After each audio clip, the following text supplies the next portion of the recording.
Hi நண்பா, வணக்கம். இது உங்க ட்ரெண்டிங் இன்ஃபோஸ் தமிழ். இன்னைக்கு அரசியல் பக்கத்துல ஒரு முக்கியமான ஒரு செம்ம ஹாட் அப்டேட் வந்திருக்கு. அதாவது அதிமுக பொதுக்குழு கூட்டம் இன்னைக்கு நடந்திருக்கு. இந்த கூட்டத்துல என்னென்ன முடிவுகள் எடுத்திருக்காங்க, குறிப்பா எடப்பாடி பழனிசாமிக்கு இபிஎஸ் என்ன பெரிய பவர் கொடுத்திருக்காங்கன்னு தான் டீட்டெயிலா பார்க்க போறோம். இந்த அப்டேட் ரொம்பவே முக்கியமானது. இந்த பொதுக்குழுவில் மொத்தம் 16 தீர்மானங்கள் நிறைவேற்றப்பட்டிருக்கு.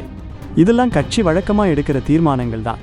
ஆனா இந்த 16லையும் எல்லாத்தையும் தூக்கி சாப்பிடுற மாதிரி ஒரு பயங்கரமான முக்கியமான தீர்மானம் இருக்கு.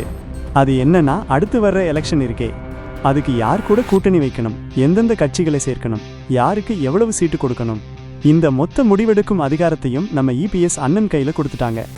இதுதான் நண்பா இன்னைக்கு வந்திருக்கிற டாப் நியூஸ்.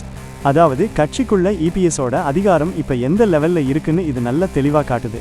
இனிமேல் கூட்டணி சீட்டு பங்கீடுன்னு வந்துட்டா ஓபிஎஸோ வேற யாரோ எந்த சலசலப்பும் காட்ட முடியாது. இந்த விஷயத்துல இபிஎஸோட ஒரு வார்த்தை தான் ஃபைனல். ஒரு கட்சி தலைவருக்கு கிடைக்க வேண்டிய ஒரு செம்ம பவர் இது. இனிமேல் அவர் யார் கூட கூட்டணி வைக்கணும், யார்கிட்ட பேசணும்னு முடிவெடுக்கிறதுக்கு யார்கிட்டையும் ஆலோசனை கேட்க தேவையில்லை. அதிகாரப்பூர்வமா அவருக்கு இந்த அங்கீகாரம் கொடுக்கப்பட்டிருக்கு. மீதி இருக்கிற தீர்மானங்கள் எல்லாம் பொதுவா கட்சியோட கொள்கைகள், அடுத்து வர்ற எலெக்ஷனுக்கு தயாராகிறது, கழகத்தை மேலும் வலுப்படுத்துறதுன்னு வழக்கம் போல இருந்திருக்கு. ஆனா இந்த கூட்டணி முடிவெடுக்கும் அதிகாரம்ங்கிறது தான் இங்கேயே ஹைலைட். மொத்தத்துல இந்த பொதுக்குழு கூட்டம் அதிமுகவுல இபிஎஸோட இடத்தை இன்னும் ஸ்ட்ராங் பண்ணியிருக்குன்னு சொல்லலாம். கூட்டணி முடிவுகளுக்கு அதிகாரப்பூர்வமா ஒருத்தர் வந்துட்டாரு. இதுதான் இன்னைக்கு வந்திருக்கிற பெரிய அப்டேட் நண்பா. இந்த தகவல் உங்களுக்கு யூஸ்ஃபுல்லா இருந்தா ஒரு லைக் போட்டுட்டு மறக்காம நம்ம ட்ரெண்டிங் இன்ஃபோஸ் தமிழ் சேனலை சப்ஸ்கிரைப் பண்ணிடுங்க. அடுத்த அப்டேட்ல பார்க்கலாம். நன்றி.